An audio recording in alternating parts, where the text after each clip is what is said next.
Alright guys, saya tidak percaya ini terjadi pada Cardano teman-teman. Asli, saya hanya mengira ya, selama bear market ini, progres Cardano itu mungkin akan tertahan karena kondisi pasar yang tidak menentu ya. Dan hal ini justru membuat saya semakin tidak yakin sebenarnya dengan Cardano untuk bisa berkembang sejauh ini teman-teman.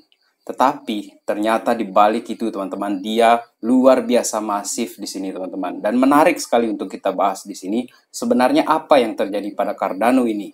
Untuk itu, let's dive in my friend. Welcome back everybody to Black Cuan. Terima kasih ya telah mengupdate berita kripto dari channel ini. Terima kasih juga untuk yang sudah like video ini, subscribe channel ini, dan jangan lupa membunyikan loncengnya. Saya tunggu ya.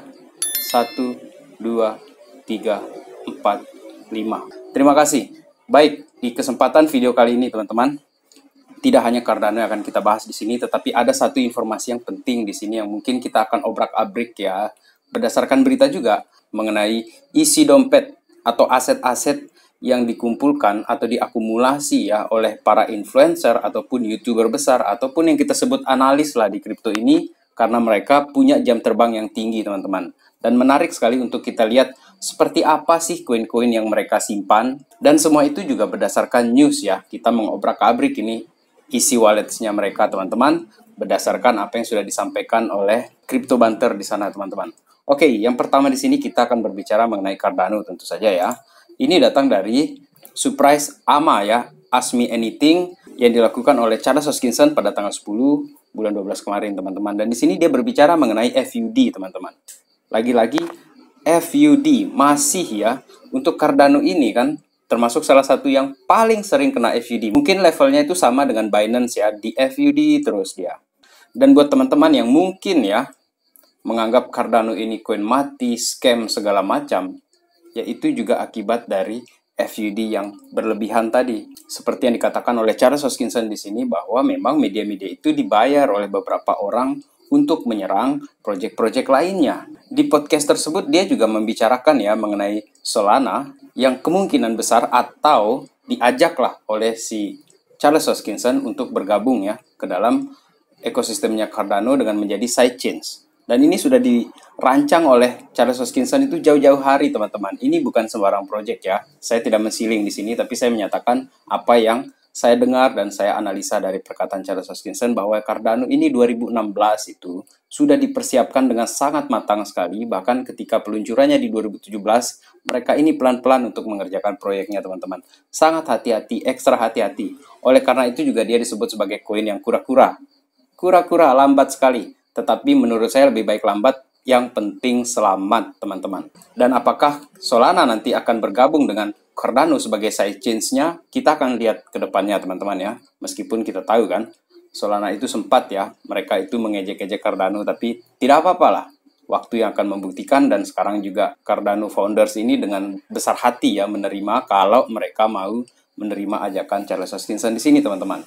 Kemudian sekarang kita berbicara mengenai apa yang betul-betul membuat saya tidak percaya dengan Cardano ini. Sesuatu yang terjadi di Cardano ini menurut saya ya, berlebihan sebenarnya, tetapi inilah faktanya teman-teman. Di sini Cardano ini teman-teman ada smart kontraknya itu search by over 350% in 2022. 350% kenaikan untuk smart kontrak di Cardano ini teman-teman. Bayangkan di tengah bear market seperti ini, sibuk koin-koin seperti ini berkembang teman-teman. Untuk itulah saya di sini dengan opini pribadi saya di sini ya teman-teman, saya tetap hold Cardano ini dan XRP tentunya. Dan maaf ya, selama beberapa waktu ini saya kebanyakan mengeluarkan berita tentang XRP bahkan FTX teman-teman. Dan barulah sekarang saya mengupdate untuk Cardano ini. Dan ketika saya mengupdate-nya, saya juga tidak percaya nih melihat perkembangannya dia. Benar-benar masif ini menurut saya teman-teman. Karena untuk Cardano ini ya, Cardano ini ada network smart contract-nya itu sudah melebihi 4.000 teman-teman setelah update di bulan September tersebut teman-teman. Jadi teman-teman untuk smart contract sekarang ini yang nempel di Cardano ini teman-teman ya. Kalau di sini dikatakan 340% atau tadi dikatakan 350% itu yang terbaru. Kemudian di awal tahun itu ya hanya ada 947 ya untuk smart contract di Plutusnya Cardano. Kemudian sekarang ini teman-teman dia ini sudah naik dengan cara signifikan sekali 4.200 smart contract yang ada di atas ekosistemnya Cardano, teman-teman. Dan kita akan kembali lagi ke smart contract ini pembahasannya, tetapi kita mau lihat dulu ya mengenai apa yang terjadi di Cardano ini untuk address-nya, teman-teman. Cardano adds over 20,000, 20.000 address baru untuk staking Cardano, dan ini rata-rata bulanannya, teman-teman, selama setahun ini. Jadi, kalau kita lihat di sini ya, lebih detailnya di sini, Cardano staking records itu 14 kali lipat partisipasinya daripada yang terjadi di Ethereum. Jadi ada penambahan 20.000 wallets di sini, teman-teman, dan ini bukan main-main ya.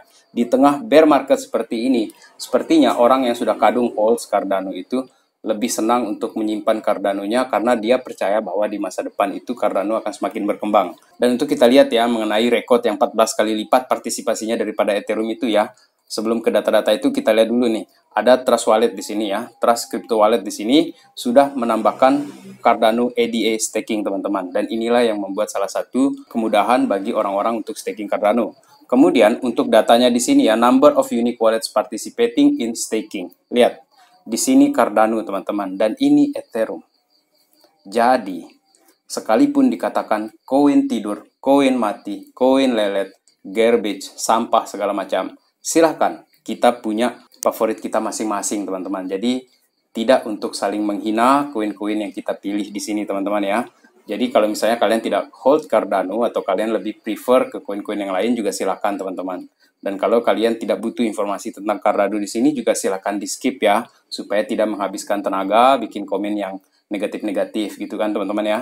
Kemudian kalau kita lihat di sini ya, untuk staking di sini ya, Cardano itu stake tokens-nya itu 71%, teman-teman.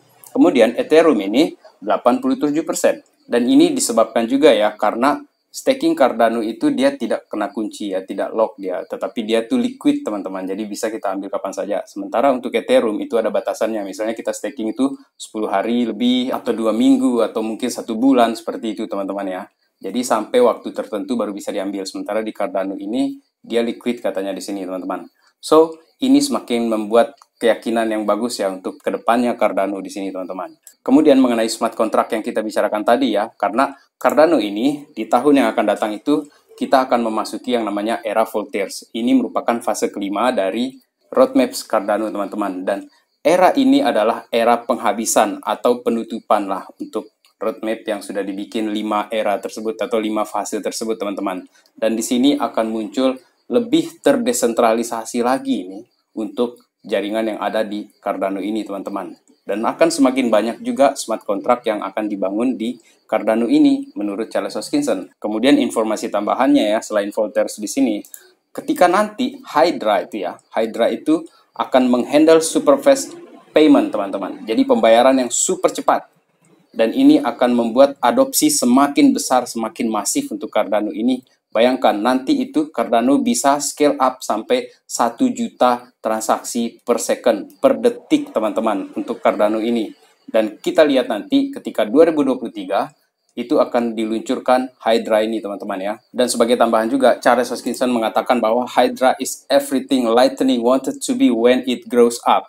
Jadi dia adalah segalanya yang dibutuhkan untuk kecepatan ketika dia nanti itu berkembang, teman-teman.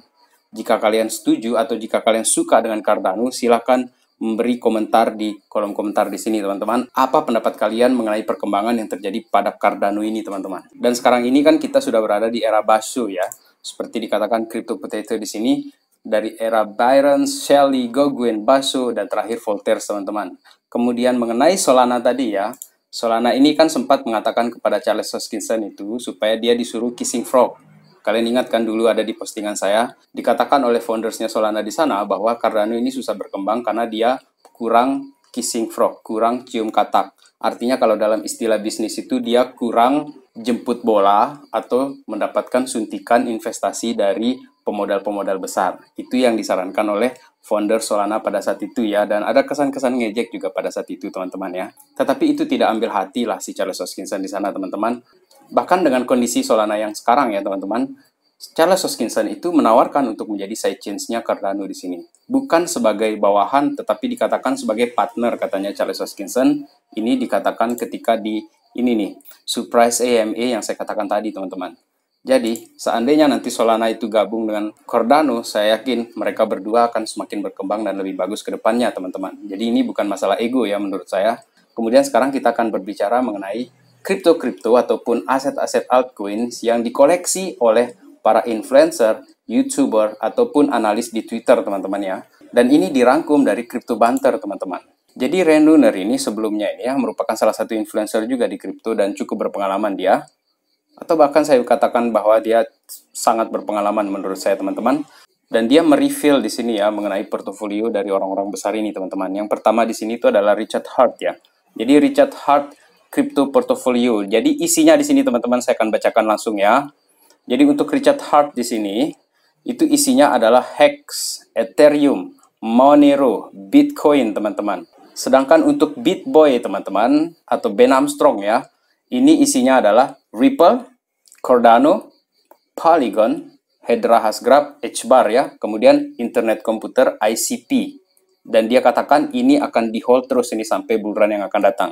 Kemudian yang terakhir yang paling menarik di sini, teman-teman, ini seorang founders, co-founders, dan dia ini foundersnya Matic, teman-teman. Jadi untuk Polygon Matic co-founders di sini ya, holdingsnya dia di sini, teman-teman. Menarik untuk kita lihat di sini karena dia holds Ethereum. Oke, jelas karena Polygon Matic itu kan sangat erat kaitannya dengan ETH. Kemudian dia juga hold di sini, teman-teman, Filecoin ya. Kemudian AAV, kemudian ada Indie Coin ya, IndieGG, double G ya, teman-teman, yang merupakan bagian dari Matic juga di sini, teman-teman. Kemudian ada juga dia favoritnya di sini, teman-teman, ada ZK Sync. Kemudian dia juga pegang Aptos di sini, dan dua terakhir itu adalah Near Protocol atau NEAR ya. Kemudian terakhirnya adalah Avalanche FX, teman-teman. Jadi bagaimana dengan portofolio kalian? Ini portofolio orang-orang besar di sini, teman-teman, dan patutlah untuk kita jadikan pertimbangan ya hal-hal seperti ini, teman-teman ya, supaya kita bisa melakukan riset lebih mendalam lagi mengenai koin-koin yang ingin kita hold sampai beberapa saat ke depan atau ketika menunggu bull run yang akan datang. Seperti itu, teman-teman. And this is not financial advice, guys. Please do your own research ya. Kemudian terakhir di sini dan sebagai kesimpulan saya ya, teman-teman, mengenai banyaknya FUD yang datang ini ya. Menurut kalian siapa sih the best crypto leaders atau spokesperson yang mewakili kripto, teman-teman? Apakah Changpeng Zhao, Brett Garlinghouse, Charles Hoskinson, atau Vitalik Buterin? Kalau menurut saya di sini ya, CZ dan Charles Hoskinson ini merupakan dua karakter yang bagus sekali ya ketika dia mewakili ekosistem kripto ya dengan usahanya dia. Dan tetap ya, untuk favorit saya di sini adalah dua orang, Charles Hoskinson dan CZ, teman-teman. Tetapi untuk gaya bicara di Kongres Amerika Serikat, berhadapan dengan para regulator Amerika Serikat, sepertinya Charles Hoskinson itu lebih cocok, teman-teman, karena dia mewakili orang sana. Sementara kalau CZ itu kan mewakili Asia, ya kita tahulah sentimennya Asia dengan Amerika seperti itu ya. Tetapi menurut saya, apa yang disampaikan oleh Charles Hoskinson di sana, ketika dia berbicara di depan Kongres ya, beberapa waktu yang lalu, itu sangat membuka pandangan para regulator di sana, teman-teman. Untuk itu, saya menyatakan bahwa Charles Hoskinson ini, menurut saya, the best spokesperson untuk kripto, teman-teman. Baik, demikian video kali ini. Terima kasih telah menonton ya. Salam Black Cuan. Peace, my friend.